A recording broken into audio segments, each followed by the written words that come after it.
जगतसिंहपुर जिला नाउगा ब्लॉक अंतर्गत कंटुनिया सरकारी उच्च विद्यालयर प्रधान शिक्षकों बहिष्कार दाबी रे ब्लॉक शिक्षा अधिकारी कार्यालय सम्मुखें अनिर्दिष्ट काल पई अमरण अनशन। एथिरे अभिभावक भवानी शंकर मिश्र सह समाजसेवी और उक्त पंचायतर सरपंच एही अमरण अनशन रे बसिछंती।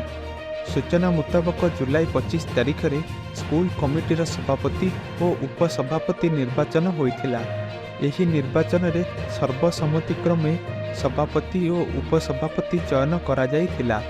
किंतु दीर्घ 2 मासर ऊर्ध्व दिन होइतिले मध्य प्रधान शिक्षक शंकर साहू तो कमिटी को अनुमोदन करुनथिबा अभियोग होइछि।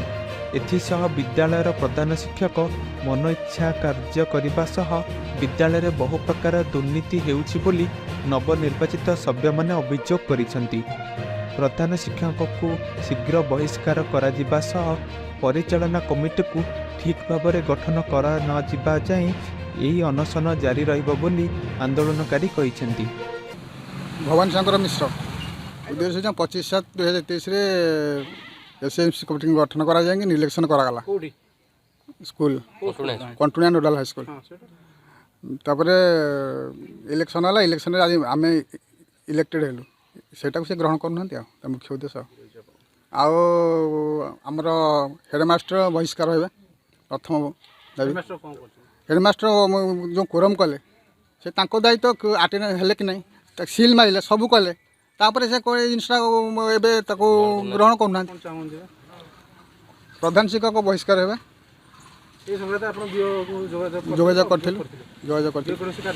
कौन कार्यानुष्ठान कले सीआरसी निलंबित करा। नमस्कार, मु सुब्रस्मृति परिडा जामुगा सरपंच। आर उद्देश्य मूल उद्देश्य हूँ आमर जो कंटुनिया उच्च विद्यालय नोडाल स्कूल अच्छी सेठी आमर एसएमसी कमिटी गठन करा जाउथला, जोटा कि आमर जो कोर मेंबर माने अच्छी से मुख्य दाबी पाई कि आज से निज सम्मान पाई आज ये बसी कि आमर एचएम जी अच्छा से प्रथमे कमिटी फॉर्मेशन कला बेले मते इनवाइट करथिले। मते इनवाइट करिकि मते कहिथिले कि आमर कोर कमिटी गोटे गठन करा जिवो, जोटा कि आमर 40% मेंबर दरकार अच्छा से 40% मेंबर है आमर गोटे कमिटी फॉर्मेशन करा जाइथिला। तापरे आमर इलेक्शन करा जाइकरी भवानी शंकर मिश्र महोदय को आमर सेठी चेयरपर्सन भावे गठन करा जाइथिला। जेहेतु आमर चेयरपर्सन सिलेक्शन सरीथिला तापरे मु जेहेतु तांको कहिथिली कि मते टिके इन्फॉर्म करेबे जेबे चेयरपर्सन जॉइन करेंगे ना आमर बीओ मैडम को आमे रेफर करिचु। सी जेतेबेले अप्रूवल देबे आमे तांको जणै दबु, आपन को जणैबु, तांको मध्ये जणैबु। एतले कहिथिले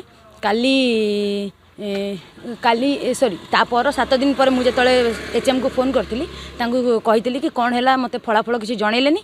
से मत कही कि आमर कोर कमिटी जोटा फॉर्मेशन होता सेटा को खारज करागला। बीओ मैडम एक्सेप्ट कले ना। मु कहली कौन पाई ना आमर 40% मेंबर है ना।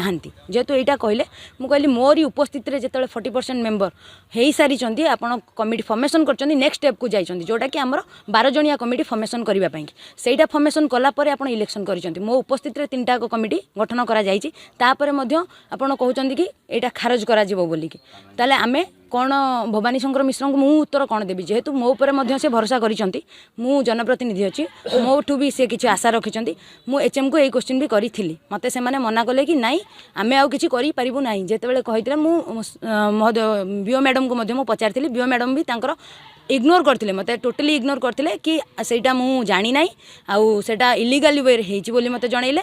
मु जदी मु तापरे बीओ मैडम को उपस्थापन रखिथिली कि एबे दाबी मोर रहउछि जो भवानी शंकर मिश्र आमर बसिचंती अनशन दाबी रे बसिचंती तांको दाबी पूरण न होबा जे से उठिबेनी मु तांको समर्थन करी एठी मध्ये अछि। जगतसिंहपुररू शेख रियाजुद्दीन का रिपोर्ट लोकभाषा।